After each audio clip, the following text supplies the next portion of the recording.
Now, in the course of his duty, while going to serve a civil court order, he was waylaid by officers from Tindiret police station. And actually, his plea in trying to explain to them that he is an officer of the court and is mandated to serve a court order fell on deaf ears. They ended up attacking him. They ended up hurting his eyes. They ended up immobilizing his knees. They should serve or be allowed to serve those orders without any fear of intimidation.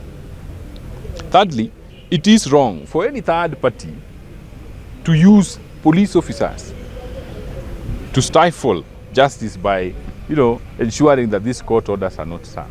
One, we are demanding that an independent investigation must be conducted. And those officers, if found culpable, action should be taken against them. He's actually undergoing treatment. He was brutally attacked. So the moment we feel that he is safe, his health is okay, we will have him to calm down, and then he will record the statement so that he can be able to pinpoint all these people that he says are actually the ones who took part in the brutal attack. And despite all these things happening, the police officers decided to bring up charges against our colleague.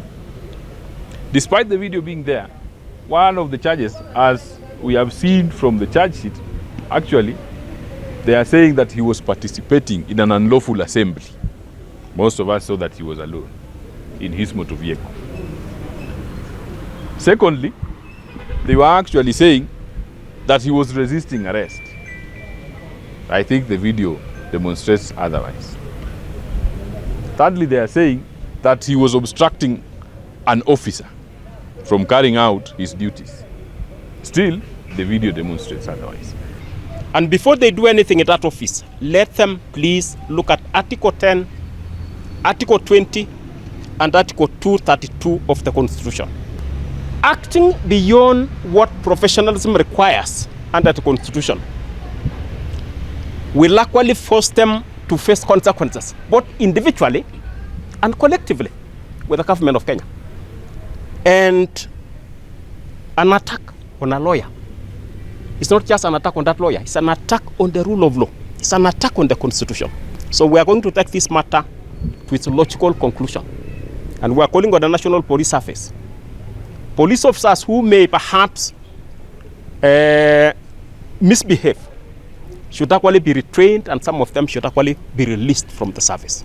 That it is very unfortunate that a process server or a lawyer in the course of their duty is accosted and molested by officers, actually in their uniform, prohibiting from carrying out a court order and ensuring that justice is met. So this is an abuse on the court process, this is an abuse on the rule of law, and we really are against it, and we are perturbed, to say the least. Not even during the old constitution, but under this very liberal constitution, a police cannot take the law into his own hands.